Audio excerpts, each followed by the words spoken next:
Hello hi അസ്സലാമു അലൈക്കും. അപ്പോൾ എന്തെല്ലാം, ഇവിടെ നിന്ന് നല്ല മഴയാണ്, കാലത്ത് മുതലേ നല്ല മഴയാണ്, നല്ലൊരു ക്ലൈമറ്റാണ് ഇപ്പോൾ കേട്ടോ. ഞാൻ കുറേ ദിവസമായി വിചാരിക്കുന്നു തേങ്ങാമുറി ഉണ്ടാക്കണമെന്ന്. അപ്പോൾ ഇന്ന് ഏതായാലും ഞാനതങ്ങ് ഉണ്ടാക്കാമെന്ന് വിചാരിച്ചു. അപ്പോൾ നിങ്ങൾക്ക് കൂടി ഒന്ന് ഷെയർ ചെയ്യാം അല്ലേ. ഞാൻ അതിനായിട്ടൊരു 6 ഉരുളക്കിഴങ്ങാണ് എടുത്തിരിക്കുന്നത്. അതിൻ്റെ സെൻറ്റർ കട്ട് ചെയ്തിട്ടുണ്ട്. അപ്പം ഞാൻ കുറച്ച് കൂടുതലാണ് ഉണ്ടാക്കുന്നത് കേട്ടോ. അപ്പോൾ നിങ്ങൾക്ക് ഇതിൻ്റെ ക്വാണ്ടിറ്റി കുറയ്ക്കുന്നതിനനുസരിച്ച് ഇതിൻ്റെ അളവുകളൊന്ന് കുറച്ചെടുത്താൽ മതി. ഞാൻ ഈ ഉരുളക്കിഴങ്ങുകളൊക്കെ ഒന്ന് വേവിച്ചെടുത്തിട്ടുണ്ട്. 2 വിസിലോട് കൂടി കുക്കറിലിട്ട് വേവിച്ച് വെച്ചേക്കുക. അതൊന്ന് ഉടച്ച് വെച്ചിട്ടുണ്ട് കേട്ടോ. ഒരു പാൻ ചൂടാക്കിയിട്ട് അതിലേക്ക് ഞാൻ 2 സവാള ചെറിയ കഷ്ണങ്ങളായിട്ട് അരിഞ്ഞിട്ടേക്കാണ്. വളരെ നൈസായിട്ട് ചെറിയ ചെറിയ കഷ്ണങ്ങളായിട്ടാണ് കേട്ടോ ഞാൻ അരിഞ്ഞിട്ടേക്കുന്നത്. ഇതൊന്ന് നമുക്ക് വഴറ്റിയെടുക്കണം. ഞാനത് ഒന്ന് വഴറ്റിയെടുക്കുന്നുണ്ട്. ഞാൻ വെളിച്ചെണ്ണയാണ് കേട്ടോ ഇതിലേക്ക് ഒഴിച്ചിരിക്കുന്നത്. 3 സ്പൂണ് വെളിച്ചെണ്ണയാണ് ഞാൻ ഇതിലേക്ക് ഒഴിച്ചു കൊടുത്തിരിക്കുന്നത്. അത് നമുക്കൊന്ന് വഴറ്റിയെടുക്കാം. നല്ല ചൂടൊക്കെ ആയിരുന്നു ഇവിടെ. അപ്പം കിച്ചണിലേക്ക് പോകാൻ ഭയങ്കര ഒരു മടി പോലെയായിരുന്നു ചൂടെടുത്തിട്ട്.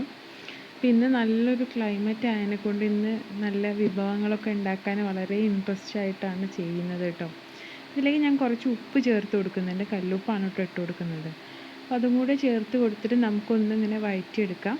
ഇതിലേക്ക് ഞാൻ ഇഞ്ചി, വെളുത്തുള്ളി, പച്ചമുളക് പേസ്റ്റ് എല്ലാം ഒരു 1/2 ടീസ്പൂണ് വീതമാണ് എടുത്തിരിക്കുന്നത് കേട്ടോ. അതുകൂടെ നമുക്കൊന്ന് ഇതിലേക്ക് ഒഴിച്ചു കൊടുക്കാം. എന്നിട്ട് ഒന്നുകൂടെ ഇതിൻ്റെ പച്ചമണമൊക്കെ മാറുന്നത് വരെ നമുക്ക് വഴറ്റിയെടുക്കാം. അപ്പോൾ നോമ്പ് ഏകദേശം കഴിയാറായി തുടങ്ങിയല്ലേ. ഇനി ഏറി വന്നാൽ നമുക്ക് 1-2 നോമ്പൊക്കെ കിട്ടാനുള്ളൂ. ഇത് വരുവാണ്. അപ്പോൾ ഇതിലേക്ക് ഞാൻ 1/4 ടീസ്പൂണ് മഞ്ഞൾപ്പൊടി, 1/4 ടീസ്പൂണ് മുളക് പൊടി, 1/4 ടീസ്പൂണ് കുരുമുളക് പൊടി, 1/4 ടീസ്പൂണ് മല്ലിപ്പൊടിയാണ് കേട്ടോ ചേർത്തിരിക്കുന്നത്. ഇതെല്ലാം കൂടെ ഒന്ന് ഇട്ടതിന് ശേഷം ഇതിൻ്റെ പച്ചമണം മാറുന്നത് വരെയും കൂടെ നമുക്കൊന്ന് വഴറ്റിയെടുക്കാം. ഞാൻ ചെറിയ തീയിലിട്ടിട്ടാണ് കേട്ടോ വഴറ്റിയെടുക്കുന്നത്. ഞാനത് വഴറ്റിയെടുക്കുന്നുണ്ട്. ഇതിലേക്ക് ഞാൻ ബീഫ് കൂടി ചേർക്കുന്നുണ്ട് കേട്ടോ. ചിക്കൻ വേണമെങ്കിൽ ചിക്കനും ചേർക്കാം, പക്ഷെ ഒന്നും കൂടെ നല്ലത് ബീഫാണ്. ബീഫാകുമ്പോൾ ഒരു വേറെ പ്രത്യേക ടേസ്റ്റാണ്. അപ്പോൾ ഞാൻ ബീഫ് ചേർക്കുന്നുണ്ട്. അപ്പം ഞാൻ ബീഫ് ഒന്ന് മിക്സിയുടെ ജാറിലിട്ടതിന് ശേഷം ഇതേപോലെ ഞാനൊന്ന് പൊടിച്ചെടുക്കുന്നുണ്ട് കേട്ടോ. നന്നായിട്ട് പൊടിച്ചെടുത്തിരിക്കുന്ന ബീഫാണിത്. ഇതുകൂടെ നമുക്കതിലേക്കൊന്ന് ചേർത്ത് കൊടുക്കാം. അപ്പോൾ ഇത് ഞാൻ ചേർത്തിട്ടുണ്ട്. അതിലേക്ക് ഞാൻ കുറച്ച് മല്ലിയില ചെറിയ കഷ്ണങ്ങളാക്കിയതും കുറച്ച് കറിവേപ്പില ചെറിയ കഷ്ണങ്ങളാക്കിയതും കൂടെ ഇട്ട് കൊടുക്കുന്നുണ്ട്. എന്നിട്ട് ഒന്നും കൂടെ നമുക്കൊന്ന് വഴറ്റിയെടുക്കാം കേട്ടോ. ബീഫൊക്കെ ഒന്ന് കുറച്ച് മൊരിഞ്ഞ് വന്നോട്ടെ. അപ്പോൾ അതുവരെ നമുക്കൊന്നത് ഒന്ന് വഴറ്റിയെടുക്കാം. ഈദെല്ലാം ആയി. ഇത്തവണത്തെ ഈദിന് ഞങ്ങൾ ഡ്രസ്സൊന്നും എടുത്തിട്ടില്ല, ഒന്നും എടുക്കുന്നില്ല എന്നങ്ങ് വിചാരിച്ചു. അപ്പോൾ വീട്ടിൽ ആരും തന്നെ ഡ്രസ്സോ കാര്യങ്ങളോ ഒന്നും എടുത്തിട്ടില്ല. ഇത്തവണത്തെ ഈദ് ഇങ്ങനെ ആവട്ടെ എന്ന് വിചാരിച്ചു. ഇത് നമുക്ക് നന്നായിട്ടൊന്ന് റോസ്റ്റ് ചെയ്തെടുത്തിട്ടുണ്ട്. ഇതിലേക്ക് ഞാൻ കുറച്ച് ഗരം മസാല ചേർക്കുന്നുണ്ട്. ഇത് വീട്ടിൽ 2 തരത്തിലാണ് കേട്ടോ ഗരം മസാല ഉണ്ടാക്കി വെക്കാറ്. ബിരിയാണിക്ക് വേറെ മസാലയും ഇതേപോലെ നമ്മൾ എന്തെങ്കിലുമൊക്കെ കടികളൊക്കെ ഉണ്ടാക്കുന്നതിന് വേറെ മസാലയാണ് ഉണ്ടാക്കി വെക്കാറ്. അതിൻ്റെ റെസിപ്പി ഞാൻ പെട്ടെന്ന് തന്നെ ഇടുന്നുണ്ട്. അപ്പോൾ അതിലേക്ക് ഞാൻ ഗരം മസാല ഒരു 1/4 ടീസ്പൂണ് ചേർത്ത് കൊടുത്തിട്ടുണ്ട്. ഇതുകൂടെ നമുക്കൊന്ന് നന്നായിട്ട് വഴറ്റിയെടുക്കാം. ഇനി ഇത് നമ്മൾ നേരത്തെ മാറ്റി വെച്ച ഉരുളക്കിഴങ്ങിലേക്ക് ചേർത്ത് കൊടുക്കാം കേട്ടോ. ചേർത്ത് കൊടുത്ത് നന്നായിട്ടൊന്ന് മിക്സ് ചെയ്തെടുക്കാം നമുക്ക്.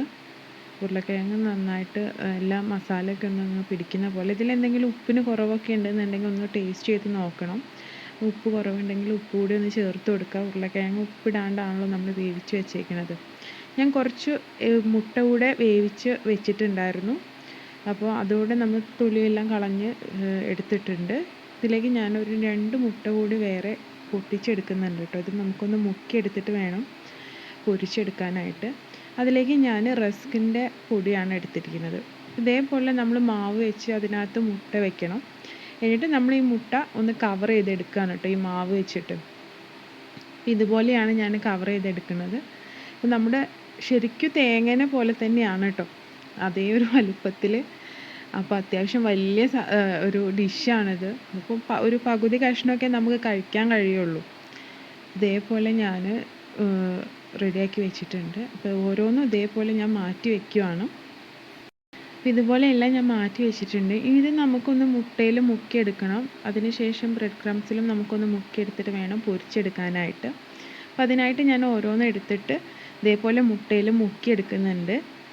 എന്നിട്ട് അതിന് ശേഷം ഞാൻ ബ്രെഡ് ക്രംസിലും ഒന്ന് മുക്കിയെടുക്കുന്നുണ്ട്. സോറി, ഞാനിത് റസ്ക് പൊടിയാണ് കേട്ടോ എടുത്തിരിക്കുന്നത്. അപ്പോൾ റസ്ക് പൊടി ആയാലും മതി, ബ്രെഡ് ക്രംസ് ആയാലും മതി. അപ്പോൾ ഞാനിത് ഇതിൽ മുക്കിയെടുത്തതിന് ശേഷം ഇതേപോലെ വെച്ചിട്ടുണ്ട്. ഇനി ഇത് നമുക്കൊന്ന് എണ്ണയിൽ പൊരിച്ചെടുക്കണം. അതിനായിട്ട് ഞാനൊരു പാനിൽ എണ്ണ ഒഴിച്ച് വെച്ചിട്ടുണ്ട്. എണ്ണ നന്നായിട്ട് തിളച്ച് വന്നപ്പോൾ ഞാൻ അതിലേക്ക് ഇതിട്ട് കൊടുത്തിട്ട് പൊരിച്ചെടുക്കുന്നുണ്ട് കേട്ടോ. ഞാൻ ഓരോന്നായിട്ടാണ് ഇട്ട് കൊടുക്കുന്നത്, പൊട്ടാതിരിക്കാൻ വേണ്ടിയിട്ടാണ് ഓരോന്നായിട്ട് ഇട്ട് കൊടുക്കുന്നത്. പിന്നെ ഇതെല്ലാം കൂടെ നമ്മൾ എണ്ണയിൽ ഇടുമ്പോൾ, ഒന്നിൽ കൂടുതലൊക്കെ ഇടുമ്പോൾ വല്ലാണ്ട് തിളച്ചങ്ങ് വരും എണ്ണ പുറത്തേക്ക്. അതേപോലെ ഞാൻ ഒന്ന് ചെറുതായിട്ടൊന്ന് ഉരുട്ടി കൊടുക്കുകയാണ്. മറിച്ചിട്ടുകയല്ല, ഒന്ന് ചെറുതായിട്ട് ഇങ്ങനെ ചട്ടിയിൽ വെച്ചിട്ട് തന്നെ ഉരുട്ടിയെടുക്കുകയാണ്. അപ്പോൾ എല്ലാ വശവും ഒന്ന് വെന്ത് കിട്ടാൻ വേണ്ടിയിട്ടാണ്. ഇത് റെഡി ആയിട്ടുണ്ട്. ഇത്രയേ ഉള്ളൂ.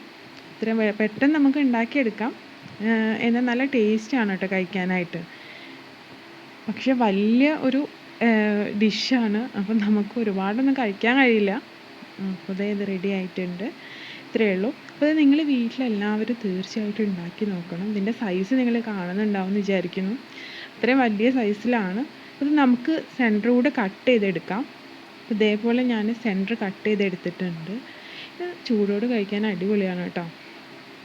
നിങ്ങളിത് കഴിക്കണം. നമ്മൾ എന്ത് പലഹാരങ്ങൾ ഉണ്ടാക്കുകയാണെങ്കിലും ചൂടോട് കഴിക്കാനാണ് അതിൻ്റെ എപ്പോഴും ടേസ്റ്റ്. പിന്നെ പ്രത്യേകിച്ച് മഴയൊക്കെയുള്ള സമയമാകുമ്പോൾ അത് ചൂടോട് കൂടി കഴിക്കണം.